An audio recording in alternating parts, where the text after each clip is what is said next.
오늘 말씀은요, 마태복음 5장 10절입니다. 마태복음 5장 10절. 의를 위하여 박해를 받은 사람 우선순위를 재정비하라 라는 제목으로 말씀 나누기 원합니다. 제목이 길죠? 여러분들에게 이게 마음에 오실지 모르겠어요. 그러나 늘 실력 없어서 늘 얘기하죠. 참 심사숙고해서 정하는 제목이긴 한데, 제목 한번 읽어볼까요? 시작.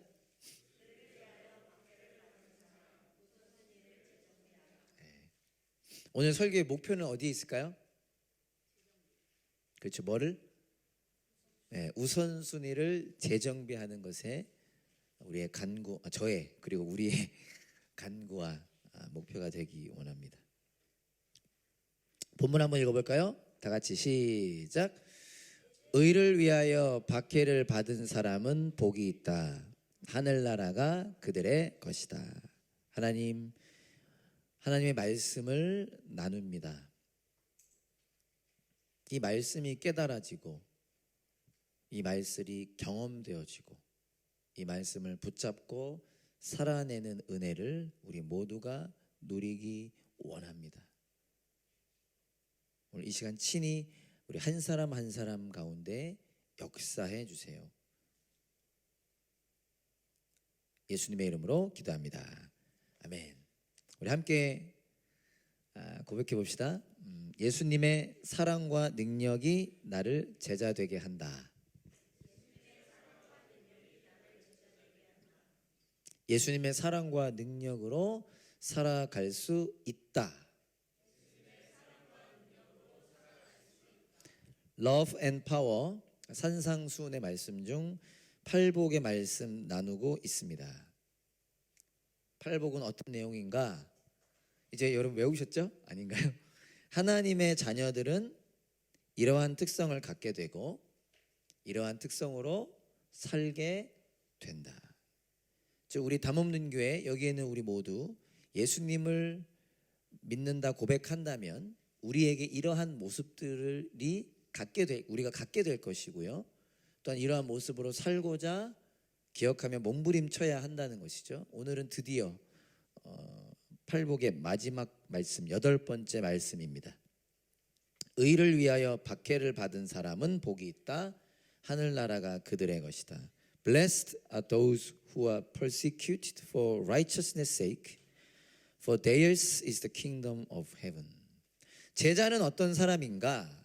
영어가 편한 분들은 더 와닿을 것 같아요. Blessed are those. 제자는 하나님의 자녀가 되어 복이 있는 사람, 복을 받아 복을 소유한 사람인데 그 제자는 의를 위하여 박해를 받는 사람이다라는 것입니다. 개인적으로는 8번의 말씀 중에 가장 준비하기 부담스러운 말씀입니다. 의를 위하여 박해를 받는 사람, 먼저 의를 알아야 될 것 같아요. 여러분, 의가 뭐라고 했죠? 참고로 꽤 오랜 시간이 지나긴 했는데 우리 기준으로 6절 말씀이 의에 줄이고 목마른 사람은 복이 있다 였고요. 그때 의가 무엇인지를 나누었습니다. 몇 주 안 돼요. 필기를 간혹 하는 분도 계시더라고. 그럼 필기를 찾은 분이 있을 확률이 큰데 몇 주 안 됩니다. 물론 부흥회 때 너무 은혜를 많이 받아서 다 그 전 말씀을 잊어버렸을 확률이 큰데 그때 의가 뭔지를 의에 대해서 나누자면 너무 길어서 2가지로만 요약하자고 했어요. 자, 힌트를 드립니다. 오늘 본문에 이어지는 11절, 12절까지 같이 묻기도 하고 따로 보기도 하는데 저는 오늘 같이 설교하고자 하는데 11절, 12절에 힌트가 있으니까 여러분 잘 한번 보시고 그래도 한번 답을 아는 분은 대답을 좀 해주셔도 좋겠다는 생각이 있습니다. 제가 한번 읽어볼게요. 10절에 이어지는 말씀입니다. 제가 10절부터 읽어볼게요. 의를 위하여 박해를 받은 사람은 복이 있다. 하늘나라가 그들의 것이다. 너희가 나 때문에 모욕을 당하고 박해를 받고 터무니없는 말로 온갖 비난을 받으면 복이 있다. 너희는 기뻐하고 즐거워하여라. 하늘에서 받을 너희의 상이 크기 때문이다. 너희보다 먼저 온 예언자들도 이와 같이 박해를 받았다. 11절 다시 보여주시면, 이게 지금 예수님이 제자들에게 하시는 말씀이잖아요. 너희가 나 때문에 모욕을 당하고 박해를 받고. 여기서 나는 누구죠? 예수님이죠. 자, 그러면 의인은 뭘까요? 그래도 살아계십니다. 의를 위하여 박해를 받은 사람은 복이 있다고 하시면서 바로 이어지는 말씀이 너희가 나 때문에 모욕을 당하고 박해를 받고, 즉 의인은, 제가 6절 말씀을 나눌 때 의에 대해서 크게 정말 나눌 게 너무나 많지만 두 가지로만 기억하자고 했었습니다. 그때 어떻게 얘기했냐? 첫 번째, 의인은 예수님이다. 그리고 두 번째, 이제 이건 기억은 안 나죠. 두 번째, 어려운 말로 하나님의 성품과 행위라고 많이들 해석하는데, 쉽게 말해서 하나님이 기뻐하시는 일 혹은 기뻐하시는 것, 이게 의라고 했습니다. 이 두 가지가 의예요. 오늘 다시 한번 외워봅시다. 의는 첫 번째 예수님, 뭐 이걸 하나님의 관계로 표현하기도 하고 뭐 하나님의 통치 되게 많은데, 첫 번째 예수님, 두 번째는 하나님이 기뻐하시는 일. 제자는 바로 이 의를 위하여 박해를 받는 사람이라는 것이죠. 우리는 어떤 존재인가? 예수님 때문에, 하나님이 기뻐하시는 일 때문에 박해를 받는 사람이라는 것입니다. 우리 교회가 섬기는 선교지 여러분 기억하시죠? 그 중에 한 곳은 인도입니다. 사랑하는 두 분의 선교사님, 작년 쉰캠프 때 강사로 오셔서 우리가 큰 은혜와 또 깊은 시간들을 보냈는데, 그 두 분이 인도에 살고 계시거든요. 여러 가지 사역을 하고 계십니다. 이미 여러분들이 들은 내용인데 제가 한 번 더 알려드리는 거죠. 그 중에 사역 중에 하나가 뭐냐면 RPC라는 사역입니다. RPC. 이 정도는 기억해 주시면 좋을 것 같아요. 기도하는 가운데. 약자입니다. 혹시 나는 이 약자를 안다. 와우, 두 분이나. 할렐루야. 기쁘다고 주셨네. 예, 할렐루야. 예, 좋네요. 이 RPC는요, 뭐의 약자냐면 Rainbow Promise Center의 약자입니다. Rainbow R, Promise P, Center의 C, RPC.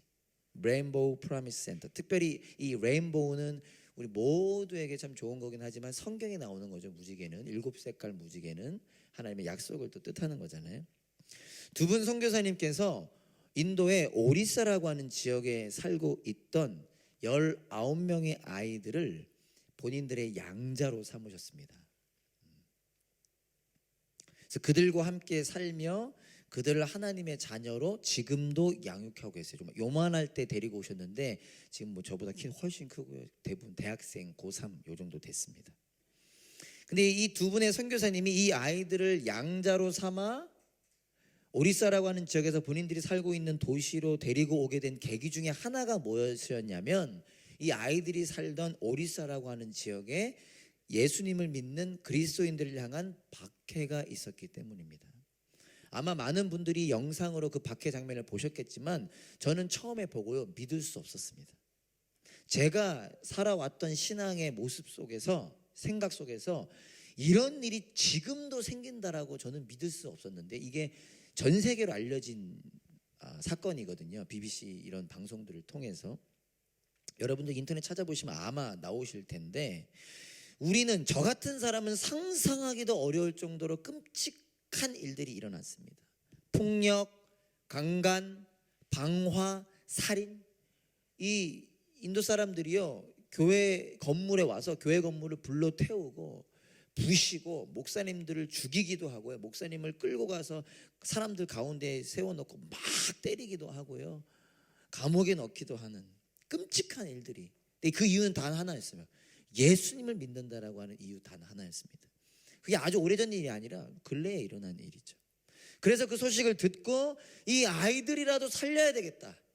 이 믿음의 가정에서, 뭐 믿음의 가정이 아닌 애들도 있었고, 이 아이들을, 소중한 아이들을 살리고 이 아이들을 보호 속에서 예수님의 자녀로 키워야 되겠다 해서 피신 씹히다시피 데리고 오신 것이 이 RPC 사역의 시작이었습니다.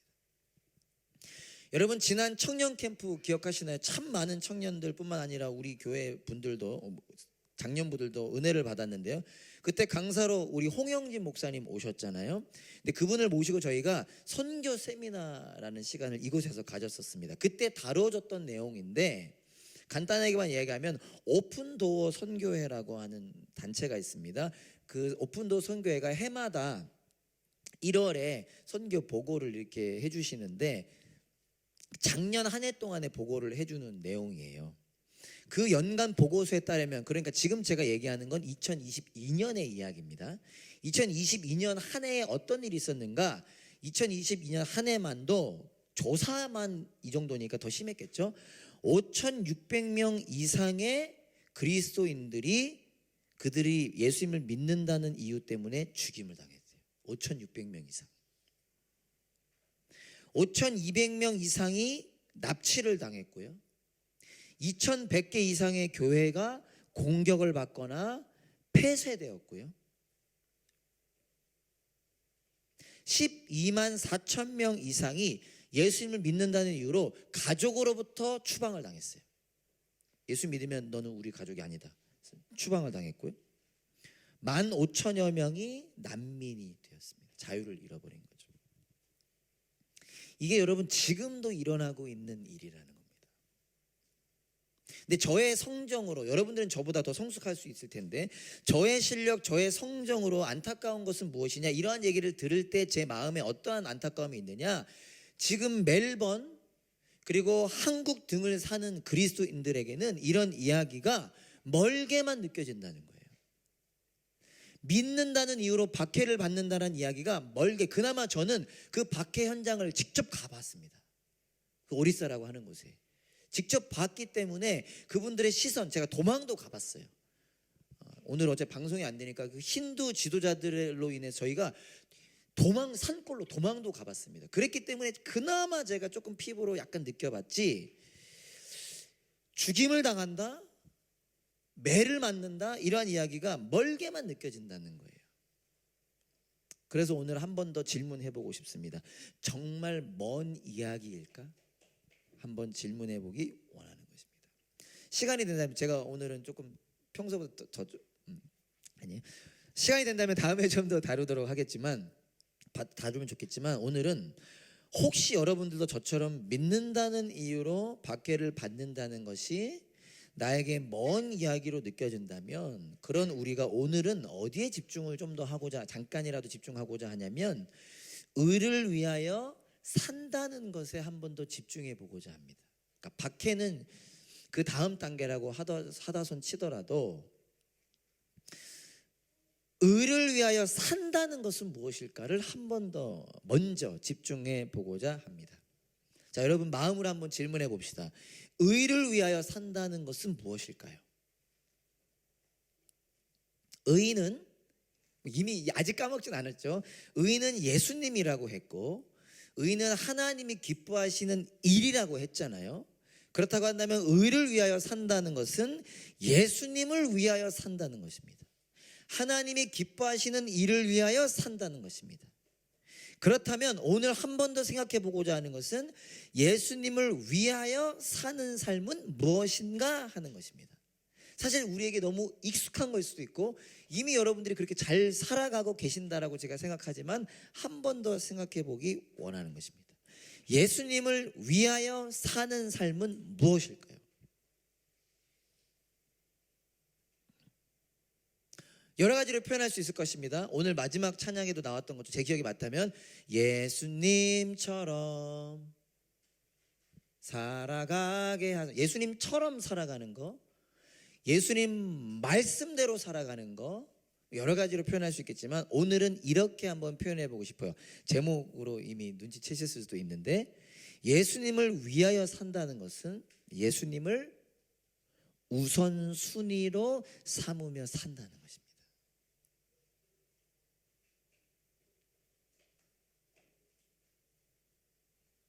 당연히 우선순위 중에 저 밑에 있는 게 아니라 이 위에 최우선순위로 삼는 것이 의를 위하여 사는 것 아닐까 저는 생각해 봅니다. 저희가 몇 주 전 21일 기도 습관 만들기라는 책으로 기도 훈련을 했습니다. 전사님들의 또 그 귀한 섬김 속에 참 많은 은혜가 있었는데 지금 두 번째 반 하고 있거든요. 얼만큼 하고 계실지 모르겠는데 거기에 이런 내용이 나왔어요. 우리가 왜 기도하지 못하는가? 제가 그냥 간단하게만 이야기하는 겁니다. 우리가 왜 기도하지 못하는가? 그 이유, 우리가 어떻게 하면 기도할 수 있는가? 그 방법을 설명하면서 이러한 표현을 썼는데 제가 감사한 게 그 책을 딱 읽을 때 그 전에 제가 저희 교단에서 하는 목회자 모임 갔더니 거기도 비슷한 기도라는 주제는 아니었지만 비슷한 내용을 이야기해서 더 도전이 됐는데 어떤 표현을 썼냐면 책 읽은 분들은 기억나실 겁니다. 중요한 일과 긴급한 일이라는 주제로 이렇게 책이 내용이 진행됐어요. important 한 것과 urgent 한 것. 우리에게는 중요한 일이 있고 중요하지 않은 일이 있다. 우리에게는 긴급한 일이 있고 긴급하지 않은 일이 있다. 그리고 여러분 긴급이라는 단어 자체가 우리의 인식 속에는 중요한 거지만 때론 긴급한 일 중에 중요한 게 있고 중요하지 않은 일이 있다. 예를 들자면 좀 유치하지만 여러분 카톡 보는 거 때론 중요하지 않을 수 있는데 긴급한 일인 사람 많죠. 인스타그램 하는 거 때론 중요한 일 아니지만 긴급한 일로 되어 중요한 일처럼 느껴질 때가 있는 거죠. 그러면서 이렇게 얘기합니다. 우리가 왜 기도하지 못하는가? 기도가 예수님 믿는 자들에게는 어쩌면 가장 중요한 일인데 나의 오늘이라고 하늘 속에서 중요하지 않은 일과 긴급한 일들에 밀리기 때문에 기도하지 못한다는 겁니다. 공감되시죠? 여기 특히 운동 좋아하는 분, 운동은 무조건 해. 그분에게 그것은 중요한 일이며 긴급한 일이죠. 근데 그 운동에 기도가 밀리는 거죠. 밥 삼시세끼는 무조건 먹어. 그게 중요한 일일 수도 있고 긴급한 일일 수도 있는데 적어도 그것 때문에 기도는 밀리는 거죠. 좀 노골적으로 표현을 제가 생략하고 있습니다. 이해되시죠? 그럼 어떻게 하면 기도할 수 있는가? 간단하다는 거예요. 기도가 나에게 중요한 일, important한 일이 되고 urgent, 긴급한 일이 될 때 무조건 기도한다는 것입니다. 마찬가지 같아요. 여러분, 우리에게는 수많은 일들이 있습니다. 하루 24시간이 부족하죠. 저도 진짜 부족해요. 잠을 줄여야 됩니다. 해야 하는 일 투성이고 하고 싶은 일도 많아요. 그런데 의를 위하여 살아간다는 것은 무엇으로 표현하고 싶으냐? 그 해야 하는 일, 하고 싶은 일들 가운데 예수님을 최우선 순위로 삼는 것. 그런 수많은 일들 중에 예수님이 가장 중요한 가치가 생각으로만이 아니라 생각으로만 밥 먹지 않잖아요. 생각으로만 친구 만나지 않잖아요. 생각으로만이 아니라 정말 나의 삶 속에서 가장 중요한 가치가 되는 것. 그것이 저는 의를 위하여 산다는 것이라고 생각합니다. 여러분, 그럴 때 어떤 일이 일어나게 될까요? 아주 간단합니다. 어떤 일이 일어나느냐? 충돌이 일어납니다.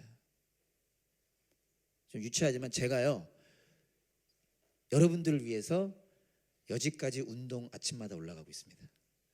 별로 안 대단한 걸 수도 있죠. 저한테는 대단한 거. 정말 여러분들에게 할 말이 있으려고 아무리 피곤하고 아무리 아프고 그렇게 아팠던 거 아니고요. 아무리 잠이 모자라도 올라가요. 나중에 여러분한테 할 말 2024년 기다리세요, 여러분. 제가 여러분들한테 할 말이 있으려고 성경 통독, 뭐 성경 묵상, 예배 뭐 이런 거 얘기하려고 어쨌든 용서해 주시고. 근데 여러분 제가 쉽게 올라가지 않습니다. 충돌이 일어나요. 잠을 더 자고 싶은 마음과 충돌이 일어납니다. 나 어제도 애들 12시에 자가지고 못 잤는데 좀 더 자고 싶은데 충돌이 일어나요. 나 이런 것도 해고 저런 것도 해야 되는데 이런 거는 오늘 하면 안 돼, 못 하겠구나. 이런 거 못 하겠구나. 충돌이 일어납니다. 마찬가지인 것 같아요. 여러분, 예수님이 최우선순위가 되잖아요. 내가 이제까지 가지고 있었던 가치관, 내가 이제까지 해왔던 우선순위들, 세상이 말하는 가치관, 세상이 말하는 흐름들과 충돌이 일어납니다. 반드시 일어납니다. 그리고 그 충돌로 인한 뭐가 생길까요? 불편, 손해, 갈등, 어려움. 단어로 보면 박해라고 하는 단어보다는 조금 수위가 낮은 것 같지만 우리만의 박해들이 일어난다는 것입니다.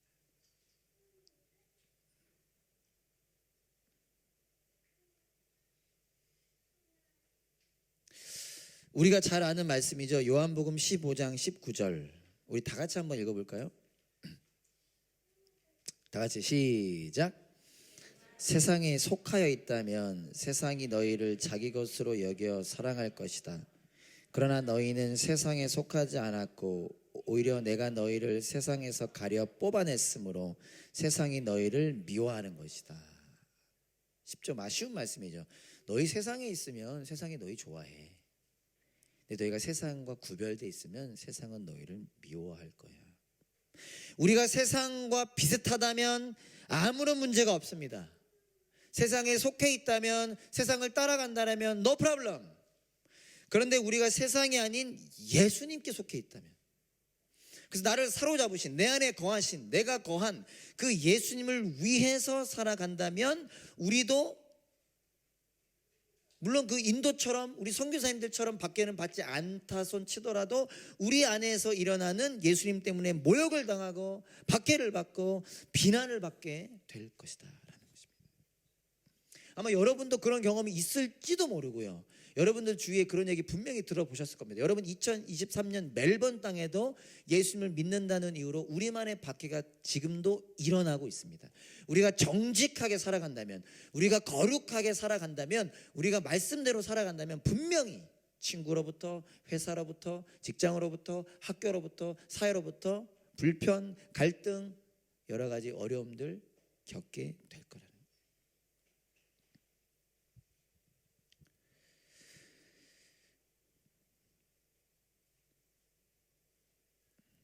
여러분 한번 너무 무겁게 받아들이지 마시고 우선순위를 한번 재정비해 보시기를 권면드립니다. 아멘. 의를 위하여 살아가는 삶, 예수님을 최우선순위로 삼으며 살아가는 삶은 쉽지 않습니다. 여러분 정말 오늘 결단해보고 예수님을 최우선순위, 밥보다, 물론 여러분 다 똑똑하니까 그냥 예를 들어드리는 거예요. 성경을 읽는 것을 예로 들자면 최우선순위를 한번 더 보세요. 뭐 기도, 예배, 모르겠어, 사랑, 뭐 많죠. 최우선순위로, 밥보다 우선순위로. 옛날에 우리 주일학교 저도 저는 상처는 없었지만 밥 안 먹으면 외울 말씀 안 외우면 밥 안 준다. 뭐 이런 거 저는 좋아하진 않는데 그래도 나 스스로만은 내가 오늘 기도하지 않고서는 운동하지 않으리라. 뭐 그런 거 있죠. 내가 오늘 예배드리지 않고서는 인스타하지 않으리라. 뭐 이런 거 있죠. 그러나 우리 모두 공감하듯이 예수님을 최우선순위로 삼으며 살아가는 삶은 쉽지 않습니다. 그런데 우리 모두가 그런 삶을 살아낼 수 있습니다. 그 이유는 예수님 때문입니다.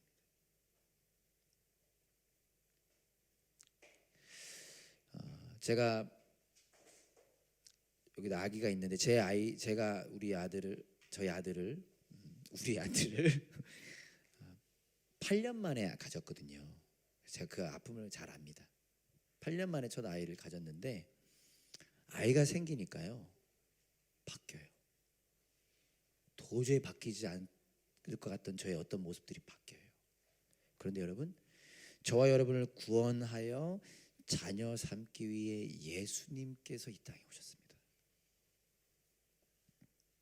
우리가 너무나 이미 잘 알고 있는 내용을 다시 한번 기억해 보죠. 제가 그냥 말로만 말씀드리겠습니다. 예수님께서는 작은 마을 베들레헴에서 태어나셨습니다. 왕궁이 아니라. 예수님께서는 여관에 빈 방이 없어 마구간에서 태어나셨어요. 저는 그래요. 마구간 하면 그려지는 그림이 있어요. 내가 봤던 그림들, 뭔가 아늑하고 푸근할 것 같은. 아니에요. 아닙니다, 여러분. 뭐 어쩌면 요셉과 마리아가 잘 준비했을지 몰라도 말이 있는 곳이에요. 짐승이 있는 곳입니다. 침 냄새, 응가 냄새, 와, 거기에 태어나셨다. 냄새나고 까칠까칠했을 말 밥통에 누이셨고요. 사람들의 시기와 질투와 비난과 배신을 당하셨습니다.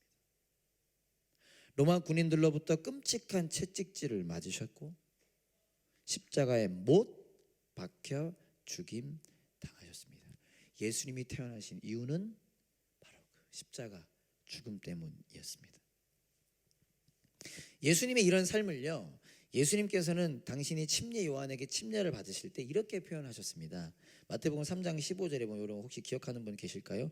예수께서 그에게 침례 요한에게 말씀하셨다. 지금은 그렇게 하도록 하십시오. 무슨 말이죠? 침례 받고 싶다고 하니까 침례 요한이 제가 어떻게 예수님께 침례를 베풉니까? 그랬더니 베풀라는 거예요. 그러면서 지금은 그렇게 하라는 거예요. 그러면서 말씀하시기를 이렇게 하여 우리가 모든 의를 이루는 것이 좋습니다. 침례하라는 거예요. 나 침례 받겠다라는 거예요. 예수님 말씀하시고 왜요? 의를 이루기 위해서.